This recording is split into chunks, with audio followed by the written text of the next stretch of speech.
स्वागत है आपका दोबारा विद्या ज्ञान क्लासेस में। और आज हम कर रहे हैं कार्यपालिका, जो हमने पिछली वीडियो में आधा करा था।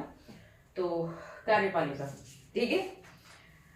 फर्स्ट आपका स्टार्ट होता है कार्यपालिका क्या है, तो हम लिख देते हैं क्या है भी कार्यपालिका क्या है ना। तो आपकी बुक में जो स्टार्ट किया गया है वो स्टार्ट किया गया है किससे, एग्जाम्पल से कि स्कूल कॉलेज और किससे,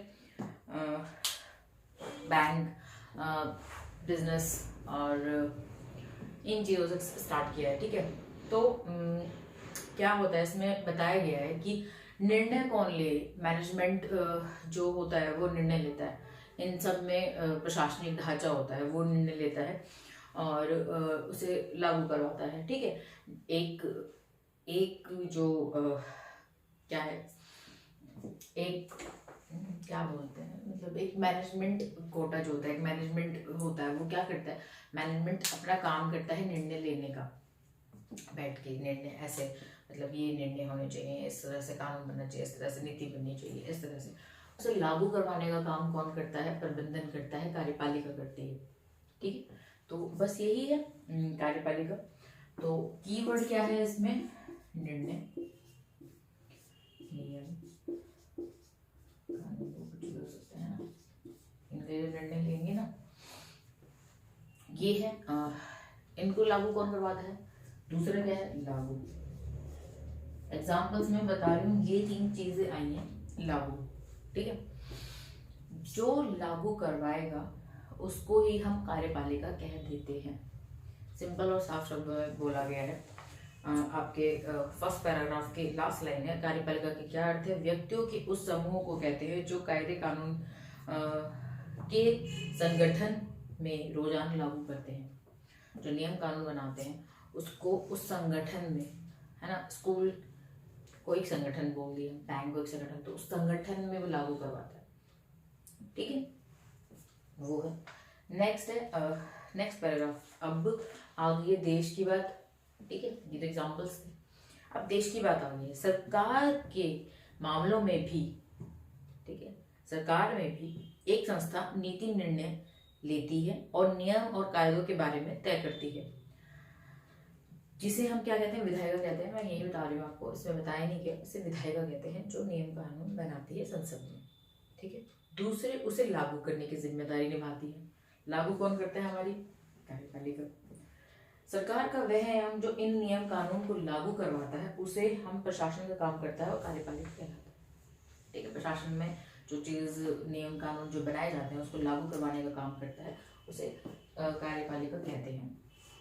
समझ में आ गया, लागू कौन करवाएगा, ये दोनों चीजें,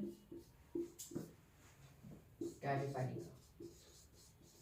बनाएगा कौन, विधायिका। ऐसे विधायिका आपको समझ नहीं आता, इसलिए मैं ऐसे लिख देती हूँ संसद, है ना, ताकि आप उसे इमेजिन कर पाओ, थोड़ा बहुत कर पाओ, उससे इजी होता है ना बच्चों को समझना। अगर हम कोई सामने जीते जागते का उदाहरण दे देते हैं, उससे थोड़ा विजन बन जाता है ना। भगवान की मूर्ति इसलिए तो आई है। तो कार्यपालिका, लागू, ठीक है, ओके। नेक्स्ट है कि क्या कार्यपालिका के प्रमुख कार्य क्या है। अब कार्य की बात है, क्या है वो तो समझ लिया हमने, जो विधायिका में नियम और कानून बनाए जाते हैं उनको लागू करवाने का काम कार्यपालिका का होता है, ठीक है। अब क्या कार्य है,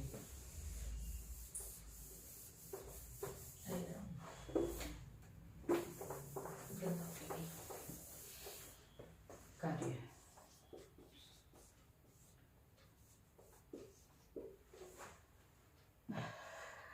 कार्य क्या है, उसके प्रमुख कार्य क्या है। तो विधायिका, जैसे स्टार्ट किया, क्वेश्चन मार्क लगा दिया। कार्यपालिका सरकार का वह अंग है जो विधायिका द्वारा स्वीकृत नियम कानून लागू करवाने की जिम्मेदारी लेता है, करता है। कार्यपालिका का औपचारिक नाम अलग अलग राज्यों में अलग अलग हो सकता है, अलग अलग राज्यों मतलब अलग अलग देशों में अलग अलग हो सकता है। कुछ में राष्ट्रपति होता है, कुछ में चांसलर होता है, ठीक है। हमारे में कार्यपालिका में केवल राष्ट्रपति, प्रधानमंत्री और मंत्री ही नहीं होते, है ना। राष्ट्रपति, प्रधानमंत्री और मंत्री नहीं होते, और कौन होते हैं, सिविल सेवक भी होते हैं उसमें, है ना, और कौन होते हैं इसमें? सिविल, क्या लिखा? सिविल सेवा, सिविल सेवा सदस्य, सदस्य या सेवक ऐसे बोलते हैं, ये भी होते हैं प्लस।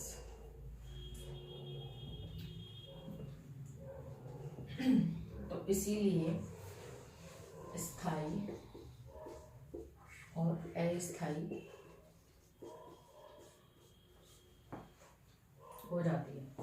स्थायी में कौन आ जाएंगे आपके? सिविल सेवक,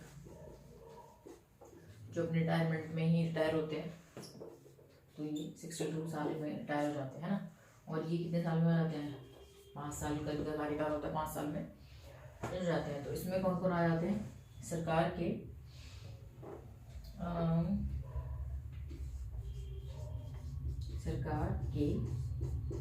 प्रधान, अभी मैं ये बता रही हूँ कि स्थायी और अस्थायी। सरकार के प्रधान आ जाते हैं, ठीक है, और मंत्री मैं क्या बोलती रहती हूँ, नेता नेता नेता नहीं बोलना चाहिए, मंत्री है ना, तो मंत्री आ जाते हैं, ठीक। अब कार्य क्या करती है ये, जैसे इसके कार्य क्या है? तो इसके कार्य ये है कि क्या करना? लागू करवाना। किस तरह से ये प्रशासन में जो काम होते हैं उसको, जो विधायिका द्वारा नीतियां बनाई जाती हैं उसे लागू करवाने का काम किसका है? कार्यपालिका का है। और लागू करवाना, ठीक है, लिख देती हूँ मैं, ये हटाती, विधायिका द्वारा नियम कानून को लागू कराना। सेकंड है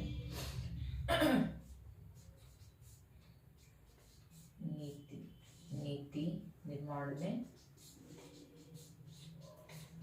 भाग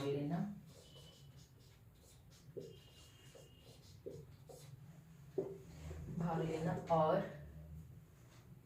रोज प्रशासन के लिए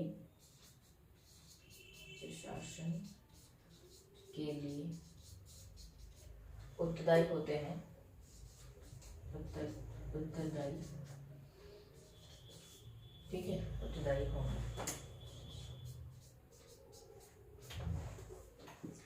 ये तो मैं समझ में आ गया कि विधायिका द्वारा जो कानून मतलब बनाती है, जो उसको लागू करवाने का काम कार्यपालिका के, समझ में आ गया हमें।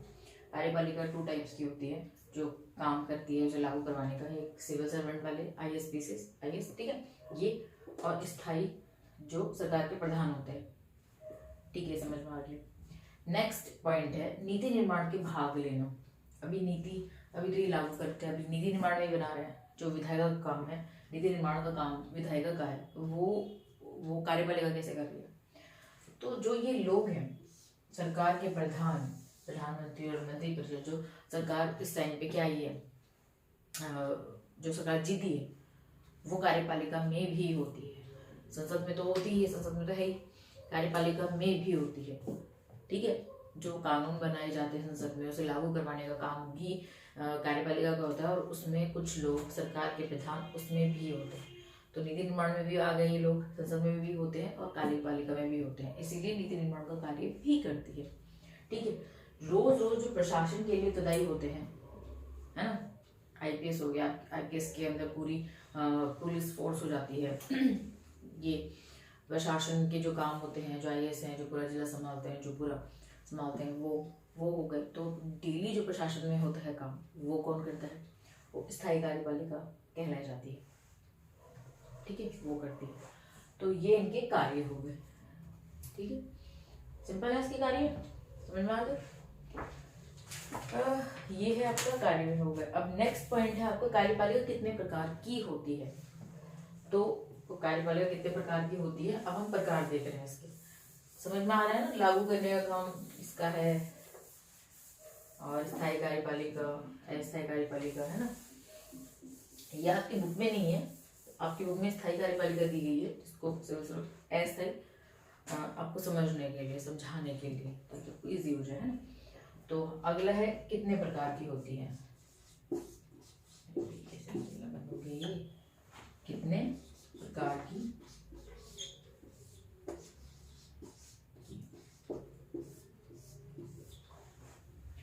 आपकी बुक में 81 पेज नंबर पे ये दिया गया है, ठीक है, ये ग्राफ दिया गया है, इसमें बताया गया है। तो एक प्रकार की प्रणाली नहीं होती, एक प्रकार की नहीं है कार्यपालिका, अलग अलग प्रकार की है। इसमें एग्जाम्पल भी दिए गए हैं। पहले ही पैराग्राफ में आपको एग्जाम्पल दिया गया है कि हमारे देश का जो राष्ट्रपति है वो अमेरिका के राष्ट्रपति से मेल नहीं खाता।